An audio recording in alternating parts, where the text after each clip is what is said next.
नमस्कार, news state देख रहे हैं आप। मैं हूं आपके साथ शुभम त्रिपाठी। बुलेटिन की शुरुआत बड़ी खबर के साथ, और इस वक्त की बड़ी खबर, शोभा यात्रा धार्मिक जुलूस को लेकर सीएम योगी के निर्देश।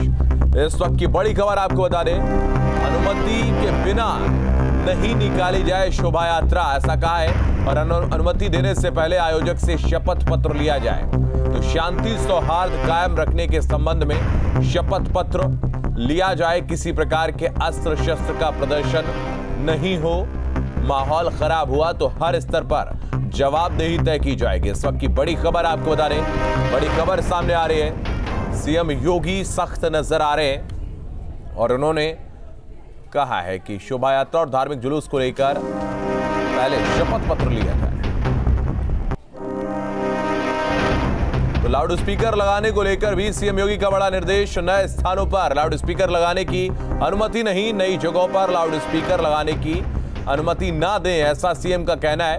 पहले अनुमति से लगे लाउड स्पीकर चल सकते हैं, ऐसा सीएम का कहना है। और सुनिश्चित हो कि आवाज परिसर के बाहर ना आए।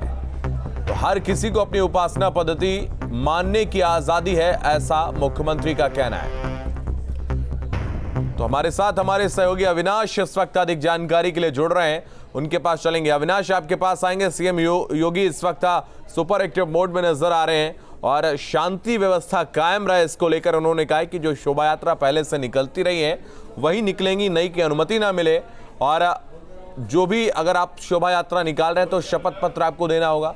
दूसरा, उन्होंने लाउड स्पीकर पर भी कहा है कि परिसर से बाहर आवाज ना जाए, नई जगहों पर अनुमति ना दी जाए।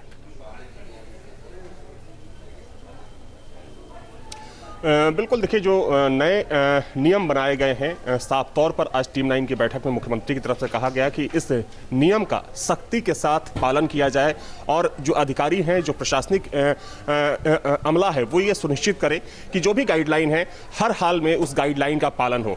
जैसे चूंकि जो आज की बैठक है उस बैठक में ये भी कहा गया है कि अगर कहीं पहले से लाउड स्पीकर किसी धार्मिक संस्था या संस्थान के ऊपर लगा है तो उसको वहाँ रहने दिया जाए, लेकिन अगर कोई व्यक्ति किसी नई जगह पर लाउड स्पीकर लगाना चाहता है तो उसे अनुमति ना दी जाए। इसके अलावा जो आज टीम 9 की बैठक हुई है उसमें साफ तौर पर मुख्यमंत्री के द्वारा यह भी निर्देशित किया गया है कि कोई भी शोभा यात्रा बिना परमिशन ना निकाली जाए, और अगर शोभा यात्रा निकलती है तो शांति व्यवस्था कायम रखने के लिए जो भी आयोजक होगा उसे शपथ पत्र देना पड़ेगा।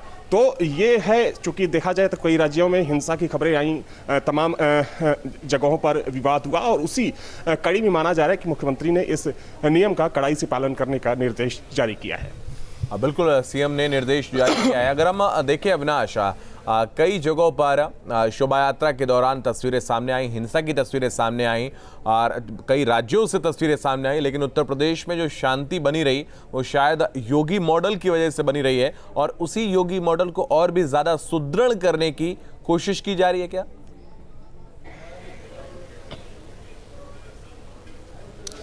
बिल्कुल, ये सही है कि कई राज्यों, जैसे अगर हम कर्नाटक की बात कर लें, दिल्ली की बात करें, तमाम राज्यों से हिंसा की खबरें आई, धार्मिक जुलूस को लेकर वहां पर टकराव देखा गया। लेकिन आप सोचिए कि यूपी जो सबसे बड़ा सूबा है पूरे देश का, तकरीबन 25 करोड़ की आबादी रहती है, और यहाँ पर अगर हम हाल फिलहाल की घटनाओं को देखें तो चाहे रामनवमी का मौका हो या कोई दूसरा धार्मिक आयोजन, चाहे हम होली की बात करें, कहीं से भी हिंसा की एक छोटी सी भी घटना नहीं आई। और जाहिर सी बात है कि जिस तरीके से एक मैसेज सरकार देने की कोशिश कर रही है कि यहाँ पर अगर आप उपद्रव करते हैं, हिंसा करते हैं, तो आपके साथ सख्ती के साथ प्रशासन और पुलिस पेश आएगी। और शायद यही वजह है कि तमाम जगहों पर दंगों के बावजूद यूपी में शांति बनी रही और कहीं से भी कोई हिंसक झड़प की खबर नहीं आई। बिल्कुल अविनाश,